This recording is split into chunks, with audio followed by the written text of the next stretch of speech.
Assalamualaikum warahmatullahi taala wabarakatuh. Kelas Matematik tingkatan 3 hari ini kita masih lagi belajar ulang kaji bab 1 iaitu indeks. Okay, standard hari ini kita akan belajar 1.2.1. Okay, saya nak kamu buka buku teks muka surat 6. Okay. So sebenarnya apa yang kita akan belajar hari ini adalah berkaitan dengan hukum indeks. So, untuk tajuk indeks, yang paling penting ialah kamu kena hafal hukum indeks. Okay. So, hukum indeks, ni nampak ada saya tulis sini, wajib hafal. Okay, wajib hafal. Kalau kamu tak hafal, memang kamu tak boleh jawab soalan yang berkaitan dengan indeks. So, kamu kena hafal. Okay. So, hukum indeks kalau disenaraikan dekat sini ada 8. Okay. So, kamu kena faham, indeks tu sebenarnya, hari tu kita dah belajar, dia ada asas dan juga indeks kan. So, kalau A, N, bermakna A tu adalah asas. Okay. Manakala N tu adalah indeks lah. Yang ni kita belajar kelas. Kelas yang hari apa? Hari Selasa. Okay. So, sebenarnya hukum indeks ni hanya berguna jika asas tu sama. Asas yang sama. Contoh kalau asas A, semua asas A. Kalau asas P, semua asas P. Baru kita boleh guna hukum indeks. Okay, kalau asas tak sama, kamu kena samakan dulu asas. Okay, so untuk yang awal ni, kamu kena hafal hukum indeks. Okay, so kalau hafal hukum indeks, soalan keluar macam mana pun, kamu akan dapat jawab. Okay, yang pertama, hukum indeks yang pertama. Okay, kamu nampak ni, asas dia A, yang ni pun A kan? Asas sama. Operasi apa kat sini? Darab. Okay, so jika asas sama, operasi darab, iaitu A yang pertama, indeks yang pertama, indeks dia M. Indeks yang indeks yang kedua, asas dia A, indeks dia N. Operasi darab bermakna jawapan macam mana nak dapat, asas tu kita tulis balik. So, jawapan kamu ialah kamu ambil indeks M tambah dengan N. Nah, so senang saja nak hafal. Darab. Okay. Darab. Kita buat operasi apa? Tambah. Okay. Yang kedua, asas yang sama juga, A dengan A. Operasi apa? Bahagi. So, bila bahagi kita buat apa? Indeks tu kita tolak. So, operasi bahagi. So, bahagi kita buat operasi tolak. Okay. Seterusnya, nombor 3. Hukum yang ketiga.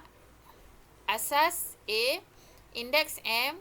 Di luar kurungan. Okay, letak dalam kurungan. Indeks ni letak dalam kurungan. Di luar kurungan ada kuasa. N ni adalah kuasa. Maksudnya indeks yang ada kuasa. Okay. Okay, contoh kuasa 2, kuasa 3 kan. So, apakah operasi yang kamu boleh laksanakan untuk menyelesaikan soalan yang ada kuasa? So, kita ambil indeks M tadi darab dengan N. So, dapat MN. So, kalau indeks ada kuasa, kamu hafal macam ni je. Kuasa, buat operasi apa? Darab. Okey. Seterusnya nombor 4. Okey, sekiranya indeks yang kamu cari nilai dia adalah sifar. A, indeks dia sifar. So, jika A indeks sifar, ini bukan jawapan. Kamu kena tulis jawapan kamu last mesti 1. Apa sahaja indeks yang sifar, nilai dia sifar, jawapan dia adalah 1. So, kalau kamu tak tulis 1, kamu tak dapat markah. Okey, ataupun markah kamu tak dapat markah penuh lah. So, ingat, bila kamu nampak indeks tu ada sifar, okey, asas dia A, indeks dia sifar, bermakna indeks jawapan akhir mesti ada 1. Okey, seterusnya nombor 5, indeks negatif. Ni negatif. Indeks ni ada negatif. Okey, so A negatif N. So, bila kamu nampak ada negatif, kamu kena tukar indeks tu ke dalam bentuk positif. So, bila kita tukar jadi positif, dia akan jadi pecahan. Pecahan iaitu pengangka adalah 1. So, 1/AN. Okay. So, bila kamu nampak indeks negatif, kamu kena tukar jadi indeks positif. So, macam mana nak tukar indeks positif? Dia akan jadi 1/AN. Nampak? N ni dah tak ada negatif. Sebab kita dah tulis, kita ubah ke bentuk indeks tersebut menjadi 1/AN. Okay. Seterusnya, nombor 6, indeks pecahan pula. Okay, kalau tadi indeks negatif, sekarang indeks pecahan. So, indeks pecahan, yang atas ni, okay, yang atas ni adalah pengangka kan. So, pengangka itu adalah kuasa. So, saya kamu label lah. Pengangka iaitu yang atas tu kuasa.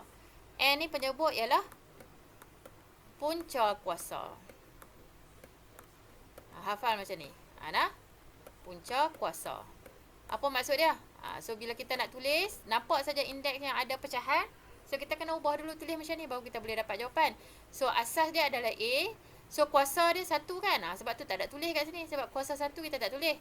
Lepas tu, N tu punca kuasa. So, simbol punca kuasa, luar tu N. N tu mungkin 3, mungkin 4. Kalau N tu punca kuasa 2, kita tak tulis lah. Sebab punca kuasa 2, simbol ni dah memadai dah untuk punca kuasa 2. Selain daripada 2. 3, 4 dan seterusnya. Okay. So, yang seterusnya nombor 7. X. Nombor 7 indeks pecahan juga. Tetapi nilai pengangka ada. Kalau tadi nombor 6 nilai pengangka tu 1. Kamu nampak nilai pengangka tu adalah 1. Sekarang nilai pengangka tu ada nilai. Iaitu M per N. M tu boleh jadi apa-apa saja nombor lah. So kita boleh tulis dalam dua cara. A, KA, M, AM. Iaitu A, indeks M. Luar sebelah M tu kita letak 1 per N. So kalau kamu darab balik ke dalam ni, dia akan jadi apa? AMN juga. Sama aja sebenarnya. So bermakna kalau kamu nampak pecahan dalam bentuk indeks dalam bentuk pecahan macam ni, dia boleh tulis dalam 3 cara ni. 3 cara ni nah. Benda ni semua sama. Kita juga boleh tulis A 1 per N dalam kurungan. So bila A 1 per N dalam kurungan, luar kurungan akan jadi M. So bila kamu darab balik, dia akan dapat sama seperti yang awal ni lah, iaitu AM per N. Okey. Nombor 8, benda yang sama juga dengan nombor 7 ni. Okey. Iaitu A, indeks MN. So, sama macam tadi lah. M ni adalah apa? Kuasa kan? Kuasa. Okey, so nampak sini kuasa. N ni adalah punca kuasa juga. Sama macam nombor 6 tadi. Okey. So, N penyebut adalah punca kuasa. So, cara kita nak tulis macam mana? Okey. So, A, asas dia A. Kuasa dia duduk sebelah A. Lepas tu simbol punca kuasa, N duduk di luar. Kita juga boleh tulis dalam kurungan dulu. A, punca kuasa N. Okey. A, punca kuasa N. Kita cari punca kuasa dulu, baru kita cari kuasa. Untuk yang kedua ni, yang ini, kita cari kuasa dulu. A kuasa M. Baru kita cari punca dia. Yang ni kita cari punca dulu, baru kita cari kuasa. So, nanti kalau kamu buat latihan, buat contoh, lihat contoh, kamu akan faham lah. So, kamu kena hafal. Ke-8 hukum indeks ni, kamu kena hafal. Okey, senang saja nak hafal. Nombor 1, darab, tambah. Nombor 2, bahagi, tolak. Indeks kuasa, darab. Indeks sifar, 1. Indeks negatif, 1A per N. Indeks pecahan, atas kuasa, bawah punca kuasa. Senang, macam tu saja. So, untuk yang indeks pecahan ni, 6, 7, 8 tu benda yang sama. Berbeza, cuma ada nilai dengan tak ada nilai sahaja. Okay, so 6, 7, 8 tu sebenarnya kalau ikutkan benda yang sama. Cuma nilai indeks tu boleh jadi ada nilai ataupun nombor 1 saja. Dan kamu kena tahu atas tu ialah kuasa, bawah adalah punca kuasa. Okey, untuk kelas hari ini kita akan fokus satu hukum indeks yang pertama saja dulu. Okey, iaitu hukum indeks yang melibatkan operasi darab. So, bila darab, kita boleh tambah indeks. Okey, kalau kamu lihat kat sini, saya dah tunjuk contoh yang mudah. Okey, 2 indeks 3 darab 2 indeks 4. So, nampak asas sama 2 dengan 2. So, indeks kita boleh tambah. So, hasil dia akan dapat 2 indeks 7. Okey, yang kedua, asas 3 dengan 3. So, indeks dia kita tambah. Jawapan kita akan dapat 3 indeks 5. Dan yang ketiga, asas 5 dengan 5. So, kita tambah indeks, kita akan dapat 5 indeks 6. So, peringatan kat sini. So, tolong ambil perhatian. Peringatan ni penting untuk kamu faham. Apabila kamu nampak apa sahaja asas tapi tak ada indeks. Bermakna tak ada 2, 3, 4 dan seterusnya. So, apabila tak ada indeks, bermakna indeks dia adalah bernilai 1. So, kamu kena letak. Kamu wajib letak 1. So, kamu wajib tulis sendiri. Memang dalam soalan tak akan tulis. Dia akan tulis A saja. Kamu sendiri kena tulis. Kalau kamu tak tulis, adalah nanti kesan dia. Jawapan kamu kemungkinan besar akan salah. Ataupun memang akan salah lah. Kamu tak tambah dengan 1. Okey, sekarang kita lihat contoh lah. So, ringkaskan setiap yang berikut. Okey, kita lihat nombor A. So, 7, indeks 2. Okey, darab 7 indeks 3. So, kamu bandingkan asas sama 7 dengan 7. So, bermakna kita boleh tambah indeks. So, 7 kita tulis sekali saja. 2 tambah dengan 3. So, jawapan kamu akan dapat 7 indeks 5. Okey. Yang kedua. Yang kedua adalah asas dalam bentuk perpuluhan. Okey. So, sama saja. Okey, saya terus ke step lah. Okey. So, asas 0.2. So, indeks dia kamu boleh tambah lah. 2 tambah 4 tambah 5. Okey. So, jawapan kamu akan dapat. Okey. Letak dalam kurungan sebab perpuluhan. So, 0.2 indeks adalah 11. Okey. So, kita lihat pula yang ketiga. Okey, yang ketiga ni beza sikit. Okey, apa yang beza dia dekat sini ialah dia ada algebra dekat sini. Maksudnya ada perkali dan juga pemboleh ubah. So, algebra. So, kamu kena faham. 2 ni adalah perkali. K ni adalah pemboleh ubah. So, indeks 2 tu untuk K. Nah. Indeks 2. Yang ni indeks 3 tu untuk K saja. So, 2 dengan 4 tu tak ada indeks. So, step yang pertama. Untuk soalan yang macam ni, kamu kena susun nombor duduk di depan. So, bermakna kita ambil 2 darab dengan 4. Nah, 2 darab dengan 4. Okey, so 2 darab dengan maksudnya nombor darab dengan nombor. Lepas tu barulah kita boleh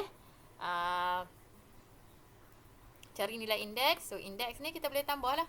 Sebab indeks, K, indeks dia 2. So, bermakna 2 tambah dengan 3. So, jawapan akhir kamu, yang ni kita darab dapat hasil 2 darab 4, 8. So, K akan dapat K indeks 5. Okey, boleh. Nah, kita darabkan nombor dulu. Okey, begitu juga dengan number D. Okey, number D ni kamu lihat kat sini. 3, M4. Bermakna indeks M adalah 4. Darab 1/6, M5. So, indeks M yang ini adalah 5. Dan yang hujung ni, 12M. So, berapakah indeks untuk M? So, kamu lihat dekat peringatan lah. So, M tu tak ada indeks bermakna 1. Kamu wajib tulis dekat soalan. 1. Nah, so, bila kamu nampak indeks yang tak ada, asas yang tak ada indeks, kamu kena letak 1. Okey, step dia samalah. Kita susun nombor dulu, kita darab. Okey, 3 darab dengan 1/6. Okey, darab dengan 12. Okey, susun dah nombor. Lepas tu, barulah kita darab dengan M. So, M kita boleh tambah indeks. So, 4 tambah 5 tambah 1. So, kalau kamu tak tulis 1 kat atas, mungkin kamu tak tambah 1. Kamu ambil 4 tambah 5 sahaja. Nah. So, salah lah nanti jawapan kamu. Okey, so kat sini kita boleh potong 3 dengan 6, 1 dengan 2. Okey, so 2 dengan 12 pun kita boleh potong 1. Ini hasil dia 6. So, nombor yang tinggal ialah 1 darab 6, 6. So, indeks adalah 4. 4 tambah 5, 9. So, M indeks 10. So, jawapan kamu adalah 6, M indeks 10. Okey, contoh yang tadi untuk operasi darab asas yang sama. Okey, contoh yang berikutnya masih operasi darab iaitu hukum yang pertama tetapi asas yang berlainan. Okey, so jika asas yang berlainan, kita ada step yang kamu perlu ikut. Okey, so step tu ada dekat ruangan tip. Okey, kumpulkan yang pertama, step yang pertama kumpulkan nombor, kumpul lah, maksudnya kita susun. Kumpulkan nombor atau sebutan algebra. Nombor maksudnya nombor lah 2, 3, 6 dan seterusnya. Okey, sebutan algebra tu mungkin ada yang melibatkan pemboleh ubah. Okey. Sebutan algebra tu yang melibatkan pemboleh ubah lah nah, dengan asas yang sama. Okey, kita kumpul dulu. Itu step yang pertama. Okey, lepas kita kumpul atau kita susun, barulah kita buat step yang kedua iaitu tambahkan indeks. So, indeks ni boleh tambah bila asas sama sahaja. Sebab tu langkah yang pertama kita susun atau kumpulkan nombor dan sebutan algebra dengan asas yang sama terlebih dahulu. Okey, so kita lihat contoh. Okey, di sini ada 2 contoh. Okey, kita lihat contoh A. Okey, di sini kamu nampak sini. Ini asas dia M. Yang ini asas dia N. Okey, lepas tu ada lagi asas M dan juga asas N. So, langkah yang pertama kita susun asas yang sama. Okey, so bila susun kita ambil yang M ni kita letak depan lah nah. Sebab dia duduk depan, senang. Kita jadikan dia sebagai sebutan yang pertama lah. So, M indeks 3. Kita susun. Sebelah dia kita ambil M indeks 4. Okey. So, ada tak lagi M? Dah tak ada kan? Kita patah balik. Darab N indeks 2. darab N indeks 3. So, ini yang dikatakan kumpulkan. Okay, kita kumpulkan nombor ataupun sebutan algebra asas yang sama. Okay, nampak ada sini M dengan M duduk dekat-dekat. Okay, step yang kedua barulah kita tambahkan indeks untuk sebutan yang serupa. Yang ni lah. Nah. Okay. So, bermakna kita tulis M sekali tulis. So, kita tambahkan indeks M iaitu 3 tambah 4. Okay.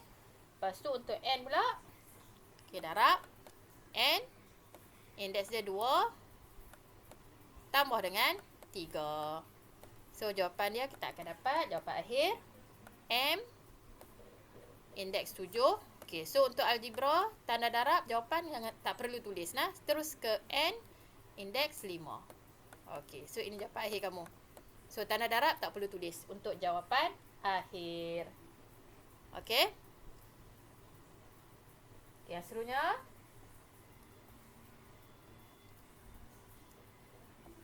Untuk asas perpuluhan. Okay, yang ni 0.3 indeks 2.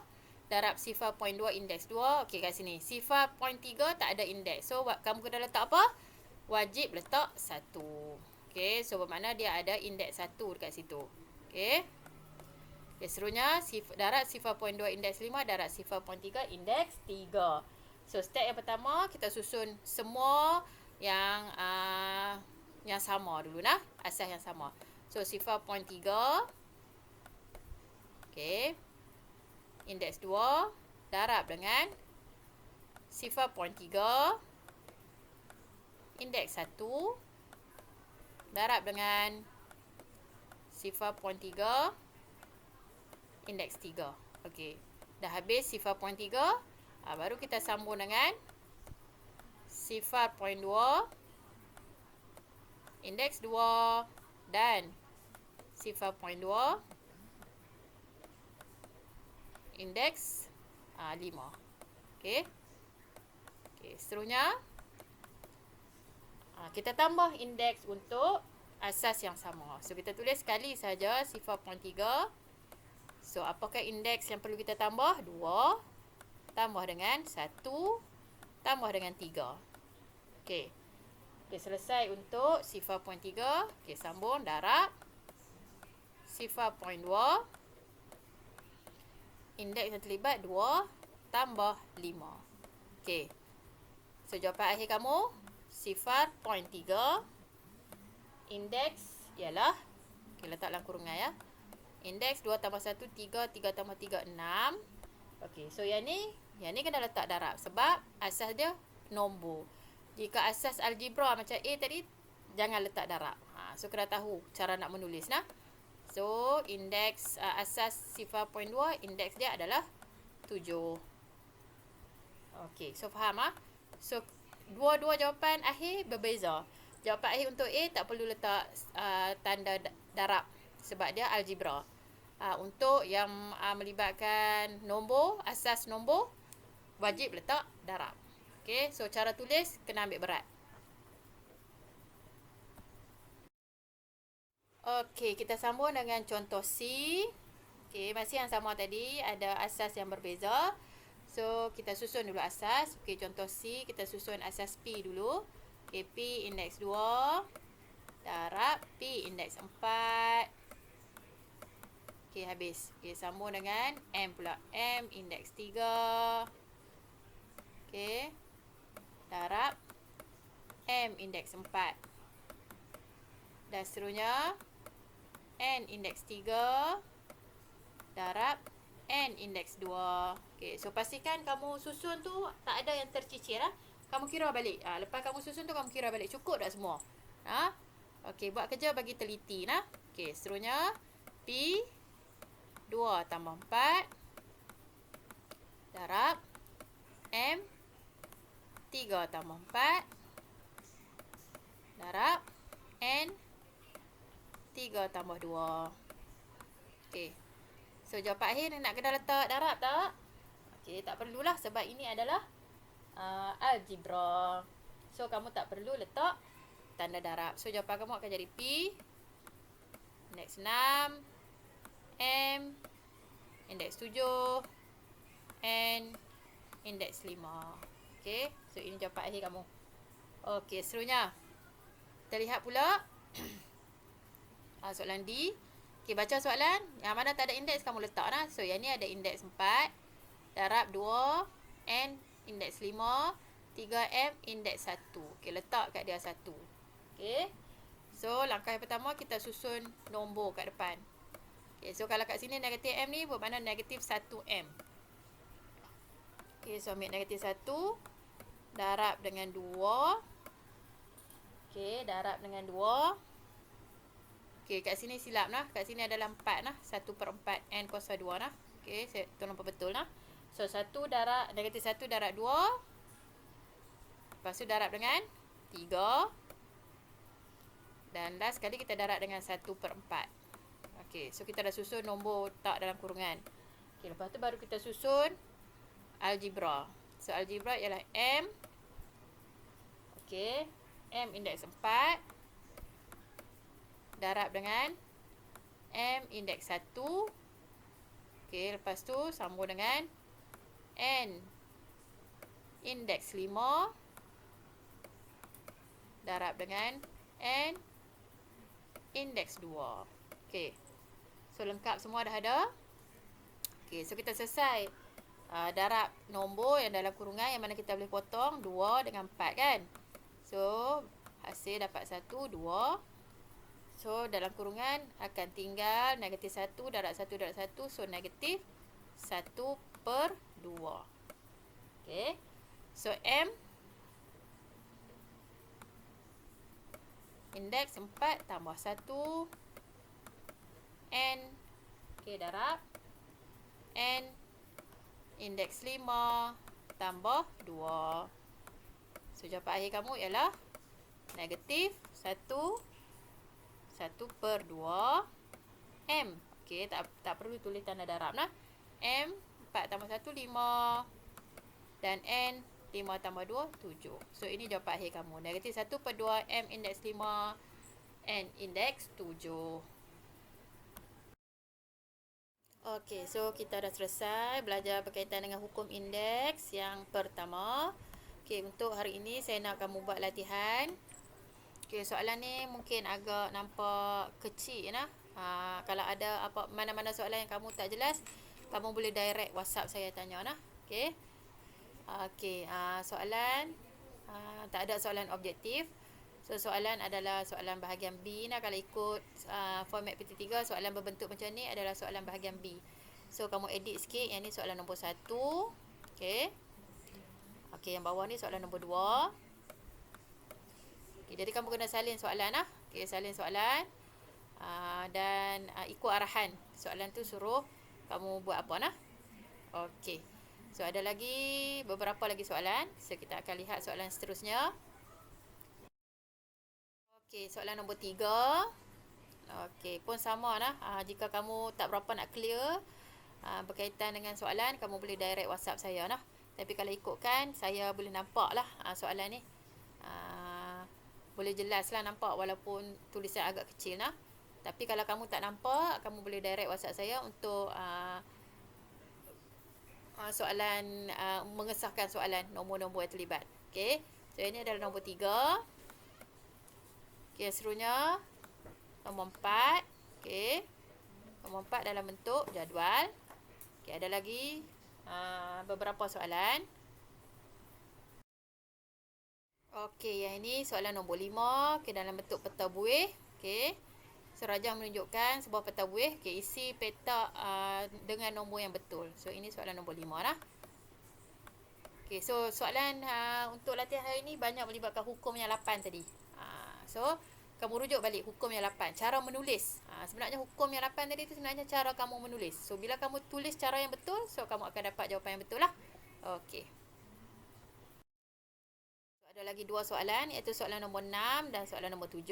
Okay, soalan nombor 6 dengan soalan nombor 7 ni kamu kena buat pengiraan lah. Seperti contoh yang tadi itulah, yang asas sama dan asas berlainan. So soalan nombor 6 ni asas yang sama. Okay. So kamu boleh rujuk balik video ataupun contoh nota tadilah, asas yang sama macam mana kita nak buat. Dan untuk soalan nombor 7 ni, asas yang berlainan. Okay, so asas yang berlainan, apa step yang perlu kamu buat dahulu. So soalan ni kamu kena salin semula lah. Okay, so dia dah bagi contoh dah kat kamu dekat sini. Contoh yang dia bagi ni pun kamu salin lah sebagai tambahan untuk kamu. So saya harap kamu dapat siapkan semua latihan. Okay, so kamu akan bercuti seminggu. Jadi kamu gunakanlah masa yang ada, okay, cuti seminggu tu untuk kamu siapkan, lengkapkan latihan-latihan yang kamu tertinggal sebelum ni, nota-nota yang sebelum ni yang kamu tertinggal. Boleh rujuk balik, tonton balik video-video yang saya telah share dekat kamu. Okay, so saya faham ada di kalangan kamu yang tak dapat nak siapkan tugasan. Mungkin ada kekangan dari segi internet dan sebagainya. So sebenarnya semua masalah ada jalan penyelesaian. So selagi kamu berusaha, kamu pasti akan dapat. So saya doakan semoga segala urusan kamu dipermudahkan dan kamu terus bersemangat untuk belajar. Semoga usaha kita ini mendapat keberkatan dan saya doakan semoga kamu terus cemerlang di dunia dan juga cemerlang di akhirat. So selamat bercuti dan gunakanlah masa cuti untuk membuat perkara yang berfaedah. Sekiranya kamu ada beberapa tertinggal nota ataupun latihan, kamu gunalah masa cuti ini untuk melengkapkan kerja-kerja yang kamu dah tertinggal. Okay, so kita akan jumpa lagi untuk kelas yang akan datang. Assalamualaikum warahmatullahi taala wabarakatuh.